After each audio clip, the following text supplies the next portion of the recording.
کوئی خاص بات نہیں کی، ہمیشہ یہی کہتا ہے میں جلدی آؤں گا، اور میں نے اس کا اتا پتہ معلوم کرنے کی بہت کوشش کی لیکن وہ ٹال جاتا ہے۔ یہیں اسی شہر میں ہے؟ اسے پھر پوچھا۔ نہیں۔ وہ مختصر جواب دے کر اٹھ کھڑے ہوئے تو وہ ان کی تقلید کرتا وہ بولا، میں چلتا ہوں ابرار صاحب۔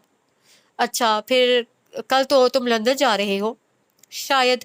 وہ اسی قدر کہہ کر باہر نکل آیا، لیکن پھر اس کی سمجھ میں نہیں آ رہا تھا کہ وہ کہاں جائے۔ گھر جانا چاہتا تھا لیکن اب وہ خود میں فائقہ کا سامنا کرنے کی ہمت نہیں پا رہا تھا، جب بھی مختلف سڑکوں پر گاڑی دوڑاتا ہوا جانے کس ویرانے میں نکل گیا تھا۔ بیگم افندی اس خیال سے آفس چھوڑ کر گھر آئی تھی کہ کہیں فائقہ کو ان کے خلاف کچھ کہنے کا موقع نہ مل جائے، لیکن آگے شہریار موجود ہی نہیں تھا اور فائقہ اپنے کمرے میں تھی۔ انہوں نے پہلے رشید سے شہریار کے بارے میں پوچھا، پھر فائقہ کے پاس چلی آئیں۔ وہ بیڈ پر گھٹنوں کے گرد بازو لپیٹے بیٹھی تھی۔ شہریار کہاں ہے؟ ان کا پوچھنا تھا کہ فائقہ کی آنکھوں سے جھڑی لگ گئی۔ میں پوچھ رہی ہوں شہری کہاں ہے؟ وہ اس کے رونے سے مزید غصے میں آ گئی۔ پتہ نہیں، میں نے انہیں نہیں دیکھا۔ وہ گھٹنوں سے آنکھیں رگڑتی ہوئی بولی، تم سے کچھ کہہ کر نہیں گیا؟ نہیں۔ پھر رو کیوں رہی ہو؟ ان کی تیز کاٹدار لہجے پر وہ بھی تل ملا گئی۔ اپنی قسمت پر اور آپ کے ظلم پر آپ نے اچھا نہیں کیا۔ مجھے یہی کرنا تھا، بہت پرپوزے نکل آئے تھے تمہارے۔ شہریار کی بیوی بن کر کیا سمجھ لیا تھا تم نے کہ اب میں تمہارا کچھ نہیں بگاڑ سکتی؟ کس زوم میں تھی تم بتاؤ؟ مجھے کوئی زوم نہیں، لیکن آپ جس زوم میں ہیں وہ ایک دن آپ کو تباہ کر دے گا۔ اس کے پٹ سے جواب دینے پر بیگم آفندی چیخی تھی، شٹ اپ! اسے ڈھونڈ بھیج کر پیشانی گھٹوں پر رکھ لی۔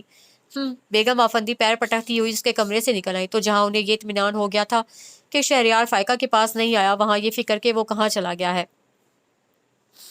صبح ان کے ساتھ آفس گیا تھا، اس کے بعد انہیں نہیں معلوم کہ وہ کب وہاں سے نکلا تھا۔ ابھی کچھ دیر پہلے طاہر صاحب نے جب انہیں بتایا کہ شہریار اپنے آفس میں نہیں ہے، تب وہ نہ صرف ٹھٹکی بلکہ اسی وقت آفس چھوڑ کر آ گئی تھی، لیکن وہ یہاں بھی نہیں تھا۔ کہاں چلا گیا؟ انہوں نے سوچتے ہوئے پہلے فیکٹری پھر رامش کو فون کیا اور دونوں طرف سے مایوس ہو کر ٹہلنے لگی، ادھر سے ادھر چکراتے ہوئے۔ ان کا ذہن بھی چکرانے لگا تھا اور تھک کر اپنے کمرے کی طرف جانے لگی تھی کہ فائقہ کی امی اور بہن کو آتے دیکھ کر انہیں پہلا خیال یہی آیا کہ فائقہ نے انہیں بلایا ہوگا، اور اس خیال کے ساتھ اور بھی بہت سی باتیں ایک لمحے میں سوچ کر ان کی پیشانی شکن آلود ہو گئی تھی۔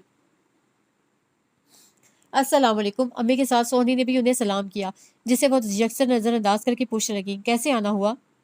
بہت دنوں سے فائقہ نہیں آئی تو میں نے سوچا میں ہی اس کی خیر خیریت معلوم کر رہا ہوں، امی نے کہا تو وہ خشک انداز سے بولی، فون کر لیتی؟ کیا تھا، رابعہ نے کیا تھا۔ امی یوں بھی ان سے مروب تھی جب بھی وہ بوکھلا گئی۔ پھر عجیب کھوجتا ہوا انداز تھا، سونی کو بہت برا لگا۔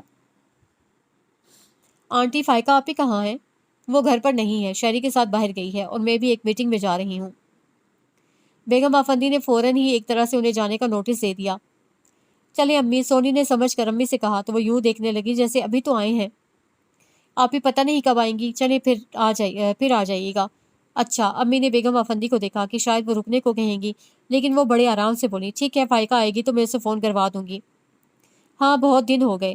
امی کی بات ابھی پوری نہیں ہوئی تھی کہ سونی انہیں کھینچتی ہوئی لے گئی۔ بیگم آفندی نے گلاس وال سے انہیں گیٹ تک دیکھا، پھر اپنے کمرے میں آ گئیں اور شہریار کو سوچتے ہوئے پھر متفکر ہو گئیں۔ سمجھ میں نہیں آ رہا تھا کہ وہ انہیں بتائے بغیر کہاں چلا گیا۔ کتنی دیر وہ اس کی لاپرواہی پر کڑتی رہی، پھر دھیان بٹانے کی خاطر میگزین اٹھا لیا، لیکن بار بار ان کی نظریں وال کلاک پر جا ٹھہرتیں۔ سپہر ڈھلی، پھر شام، اور جب اجالوں کا سفر تمام ہوا تب وہ آیا تو اسے دیکھ کر سچ مچ ان کا دل دہل گیا تھا۔ ہمیشہ سلیقے سے جمے بالوں میں جانے کہاں کہاں کی دھول اٹی تھی، آنکھوں میں وحشت اور قدموں میں شکستگی۔ کہاں چلے گئے تھے بیٹا؟ بیگم آفندی نے بےتابی سے بڑھ کر اسے تھاما تھا۔ وہ کچھ نہیں بولا، بہت آہستگی سے ان کے ہاتھ ہٹا کر صوفے پر ڈھہ گیا تو وہ مزید پریشان ہو گئی۔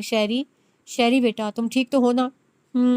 یہ کیا حال ہو رہا ہے تمہارا؟ کہاں سے آ رہے ہو؟ انہوں نے اس کے بالوں میں انگلیاں پھنسا کر پوچھا۔ پتہ نہیں، شاید میں خود کو ڈھونڈنے نکلا تھا، لیکن بہت دیر ہو گئی۔ لمبا سفر بھی ایک بے خبری میں کٹ گیا اور یہ 2-4 قدم۔ وہ ٹوٹی ہوئی آواز میں بے ربط بولنے لگا تھا، میں تمہارے لیے جوس لاتی ہوں۔ بیگم آفندی گھبرا کر جانے لگیں کہ اس نے ان کا ہاتھ پکڑ لیا۔ نہیں ماما، مجھے کسی چیز کی خواہش نہیں، بس آپ میرے پاس بیٹھ جائیں۔ میں تمہارے پاس ہوں بیٹا۔ وہ فوراً بیٹھ گئیں اور اس کا چہرہ دیکھنے لگیں تو وہ ان کی پریشانی سمجھ کر دکھ سے مسکرایا، پھر صوفے کی بیک پر سر رکھ کر آنکھیں بند کر لی۔ شہری، میرے کمرے میں چلو بیٹا، آرام سے لیٹ جانا، انہوں نے کہہ کر اس کا بازو ہلایا، لیکن اسے کوئی جواب نہیں دیا۔ پھر قدرے توقف سے خود ہی کہنے لگا، مجھے لگتا ہے ماما ہم سے کوئی غلطی ہوئی ہے، کوئی گناہ جس کی پاداش میں خدا نے مجھے اس حال کو پہنچا دیا، لیکن مجھے یاد نہیں آ رہا کہ میں نے کب کہاں کس کے ساتھ زیادتی کی، شاید انجانے میں کسی کا دل دکھایا ہو یا کسی کو اس کے حق سے محروم کیا ہو، تو ایسے میں کیا کروں، کیسے تلافی کروں کہ میرے لیے آسانی ہو۔ بیگم آفندی کو اچانک اپنے وجود پر ننھی ننھی چونٹیاں رینگتی محسوس ہوئیں، جس سے ان کے اندر بے چینی پھیل گئی تھی۔ بتائیں نا ماما، اس کے اصرار پر وہ چونک کر بولی، نہیں نہیں بیٹا، ایسا کچھ نہیں ہوا ہے، تم سے کوئی گناہ نہیں ہوا۔ پھر آپ سوچے ماما، شاید کہ کہیں کوئی کوتاہی، کوئی ظلم یا زیادتی۔ اس نے پلکوں کی جھریوں میں سے انہیں دیکھتے ہوئے ابھی اسی قدر کہا تھا کہ وہ چیخ کر بولی، کیسی باتیں کرتے ہو، میں کیوں کسی پر ظلم زیادتی کرنے لگی؟ چلو اٹھو، جا کر شاور لو، اور پتہ نہیں فائقہ نے تمہاری پیکنگ کی ہے کہ نہیں، کل تمہیں جانا ہے، یاد ہے نا؟ وہ اس بات میں سر ہلاتا گیا تھا، غالباً ذہن حاضر نہیں تھا۔ میں سوچ رہی ہوں میں بھی تمہارے ساتھ چلوں، انہوں نے کہا تو اس کا ہلتا ہوا سر رک گیا، پھر انہیں دیکھ کر بولا، نہیں ماما، آپ کو جانے کی ضرورت نہیں ہے، تم یوں مایوس نظر آؤ گے تو میں ضرور جاؤں گی۔ میں مایوس نہیں ہوں، بس ذرا تھک گیا ہوں، وہ کہتا ہوا اٹھ کھڑا ہوا۔ شاور لے لو، میں جب تک کھانا لگواتی ہوں، اور ہاں فائقہ کو لے آؤ، صبح سے کچھ نہیں کھایا اس نے، بے وقوف، ایسی حالت میں پتہ نہیں کیسے بھوکی پیاسی بیٹھی ہے۔ انہوں نے ایسا انداز اختیار کیا جیسے انہیں فائقہ کی بہت فکر اور اس سے ہمدردی ہو۔ اسے حیران ہو کر دیکھا تو مزید گویا ہوئی، یہ اس کے لیے نقصان دہ ہے بیٹا، جاؤ اسے سمجھاؤ، لیکن آرام سے، محبت سے۔ بس کرے ماما، کوئی ضرورت نہیں اس کی فکر کرنے کی۔ وہ ان کے رنگ بدلنے سے چڑ گیا تھا، پھر انہیں اطمینان دے کر اپنے کمرے میں چلا گیا تو ہمیشہ کی طرح بیگم آفندی فاتحانہ انداز میں مسکرائی تھی۔ وہ فائقہ کے ساتھ ڈائننگ ٹیبل پر آیا تو بیگم آفندی یوں بن گئی جیسے کوئی بات ہی نہ ہوئی ہو، اور پہلے کی طرح فائقہ کو کھانے کی تاکید کے ساتھ ہر چیز اٹھا کر اس کے سامنے رکھتی گئی۔ وہ بظاہر انجان بنا رہا، لیکن اندر ہی اندر خاصا جذبز ہو رہا تھا، اور چونکہ اس کی رگوں میں جیران آفندی کا خون دوڑ رہا تھا، تو جیسے انہوں نے سب جاننے کے بعد بھی بیوی پر کچھ نہیں جتایا تھا، اسی طرح وہ بھی سوچ چکا تھا کہ اپنی ماں پر کچھ ظاہر نہیں ہونے دے گا، جبکہ ان کا بناوٹی انداز اسے بری طرح کھل رہا تھا۔ جب برداشت سے باہر ہونے لگا تب وہ کھانے سے ہاتھ کھینچ کر اپنے کمرے میں آ گیا اور ٹی وی آن کر کے نظریں اس پر جما دی۔ کچھ دیر بعد فائقہ آئی تو چند لمحے اس کے متوجہ ہونے کا انتظار کیا، پھر وارڈروب سے بیگ نکال کر پوچھنے لگی، شہری تمہارا بیگ تیار کر دوں؟ ہیں؟ وہ چونک کر پوچھنے لگا، کیا کہا تم نے؟ یہ بیگ یا سوٹ کیس لے جاؤ گے؟ اس نے بیگ کی طرف اشارہ کر کے پوچھا، کہاں؟ اس کا ذہن کچھ اور سوچ رہا تھا، جبھی سمجھا نہیں۔ لندن، کل تم جا رہے ہو نا؟ ہاں، نہیں میں ابھی نہیں جا رہا، بلکہ شاید کبھی نہیں، وہ کہتا وہ اٹھ کھڑا ہوا اور کھڑکی کے قریب جا کر باہر دیکھنے لگا۔ شہری، وہ اس کے قریب آ کر بولی، تمہیں ٹریٹمنٹ کے لیے جانا ہے، اس میں کوتاہی مت کرو۔ میں تم سے زیادہ جانتا ہوں مجھے کیا کرنا ہے کیا نہیں، تم پریشان مت ہو۔ کیسے نہ ہو، تم جان بوجھ کر۔ وہ اس کے ہونٹوں پر انگلی رکھ کر بولا، میں ایسا نہیں ہے، میرا ابھی مرنے کا کوئی پروگرام نہیں ہے، گو کہ زندگی نے بہت دکھ دیے ہیں، بہت مایوس کیا ہے، پھر بھی ابھی میں زندہ رہنا چاہتا ہوں۔ دعا کرو اتنی مہلت مل جائے کہ میں اپنے بھائی بہن کو تلاش کر سکوں۔ بھائی بہن؟ وہ ایک لہجہ کو حیران ہوئی، لیکن پھر فوراً ہی اسفندیار کا خیال آنے پر پوچھنے لگی، تم جانتے ہو؟ کیا مطلب؟ اب وہ حیران ہوا تھا۔ تم تو یوں کہہ رہی ہو جیسے تم سب جانتی ہو۔ سب تو نہیں، لیکن اسفندیار۔ وہ خاموش ہو کر سوچنے لگی کہ آیا اسے بتانا چاہیے یا نہیں۔ ہاں اسفندیار، تم جانتی ہو انہیں، بتاؤ۔ وہ بےتاب ہو کر اسے جھنجھوڑنے لگا تو وہ اس کی کلائیاں تھام کر بولی، آرام سے، سوری، آؤ یہاں بیٹھو۔ وہ اسے بیڈ پر بٹھا کر پوچھنے لگا، کیسے جانتی ہو اسفندیار کو؟ جانتی نہیں ہوں، بس ایک بار ان کا فون اٹینڈ کیا تھا اور انہوں نے ہی بتایا تھا کہ وہ تمہارے بھائی ہیں۔ وہ بتا کر مجرم سی بن گئی کیونکہ اس کا اگلا سوال جانتی تھی اور اس نے وہی پوچھا، تم نے مجھے کیوں نہیں بتایا؟ میں بتانا چاہتی تھی اسی روز، لیکن تمہاری طبیعت ٹھیک نہیں تھی، پریشانی میں سب بھول گئی، ابھی تم نے کہا تو یاد آیا۔ وہ ایمانداری سے کہہ رہی تھی اور وہ یقین کر کے پوچھنے لگا، کیا باتیں ہوئی تھی تمہاری اسفندیار سے؟ باتیں نہیں، کوئی خاص بات نہیں ہوئی، اصل میں مجھے یقین نہیں آ رہا تھا اور وہ مسلسل مجھے یہ یقین دلانے کی کوشش کرتے رہے کہ وہ تمہارے بھائی ہیں۔ پھر انہوں نے دوبارہ فون کرنے کو کہا تھا لیکن ابھی تک تو نہیں کیا، یا شاید میں اٹینڈ نہیں کر سکی۔ وہ بہت سنبھل کر اصل بات چھپا گئی تھی کیونکہ اسے دکھ نہیں دینا چاہتی تھی۔ شہریار نے گہری سانس کھینچتے ہوئے اس کے کندھوں سے ہاتھ ہٹا لیے، پھر خود کلامی کے انداز میں بولا، پتہ نہیں کہاں ہے وہ، کاش میں ان تک پہنچ سکوں۔ وہ کزن خاموش رہی تھی۔ سنو، خاصی تاخیر سے وہ اسے متوجہ کر کے کہنے لگا، دوبارہ کبھی ان سے بات ہو تو کہنا وہ فوراً یہاں آ جائیں یا اپنا پتہ دیں، میں خود انہیں لے آؤں گا، لیکن میں پتہ نہیں زندگی۔ وہ مایوس نظر آنے لگا تو وہ اس کا ہاتھ تھام کر بولی، شہری، زندہ رہنا چاہو گے تو زندگی ملے گی نا، تم تو خود زندگی سے بھاگ رہے ہو۔ میں کیا کروں، میرا دل اچاٹ ہو گیا ہے ہر شے سے، بس ایک تم ہو، تمہاری رفاقت میں برسہ برس جینے کی آرزو تھی، وہ بھی دم توڑ رہی ہے، کیونکہ میں تمہیں کچھ نہیں دے سکتا، کچھ نہیں ہے میرے پاس، بالکل تہی داما ہوں۔ میں کب تم سے کچھ مانگ رہی ہوں؟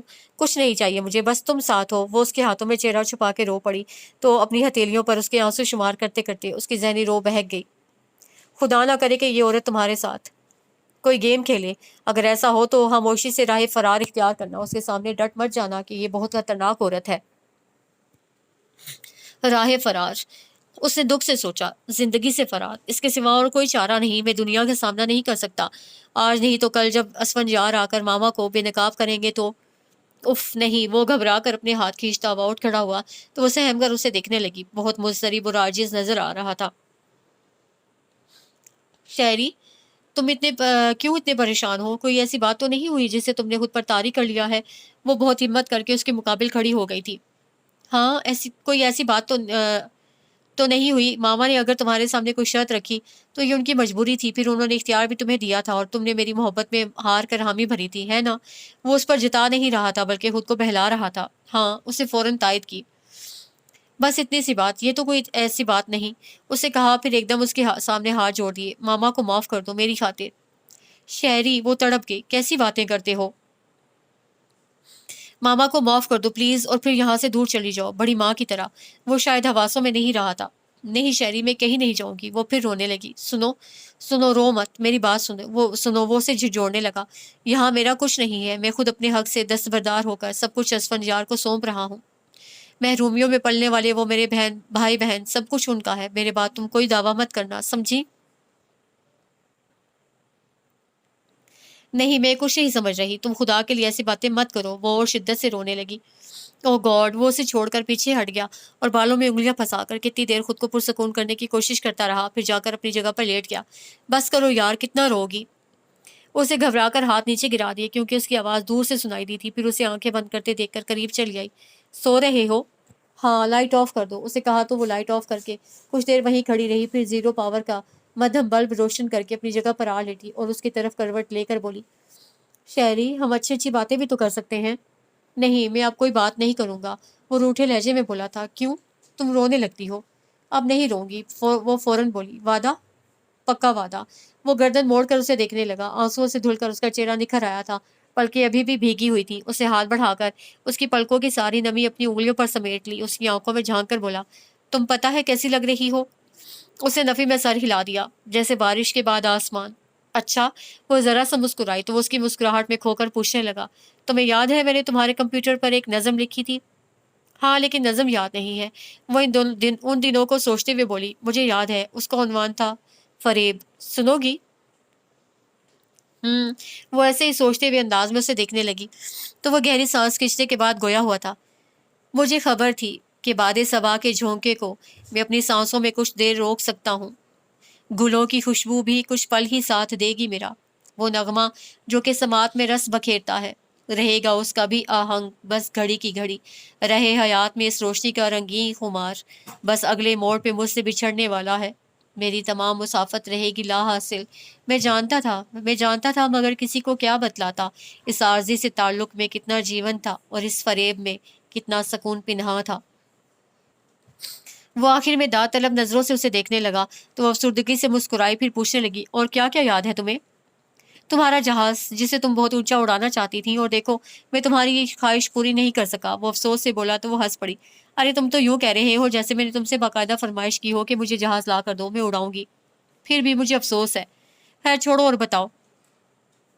اور سب کچھ تمہارے سنگ بیتا ہر پل ہر لمحہ یادگار ہے، اول روز جب میں نے تمہیں دیکھا تھا تب سے اب تک میں کچھ بھی نہیں بھولا۔ اس کی آنکھوں میں ان سارے لمحوں کا عکس جھلملانے لگا تھا۔ وہ کچھ دیر خاموشی سے دیکھتی رہی، پھر آہستہ سے اس کے سینے پر ہاتھ رکھ کر بولی، شہری، ایک بات مانو گے؟ نہیں، اب کچھ مت کہنا۔ اسے پہلے صاف منع کیا، پھر اس کی آزردگی کا خیال کر کے کہنے لگا، میرا مطلب ہے ابھی مجھے نیند آ رہی ہے، باقی باتیں صبح کریں گے اور میں تمہاری ہر بات مانوں گا، ٹھیک؟ اس نے اس بات میں سر ہلایا تو وہ مسکرا کر بولا، شب بخیر۔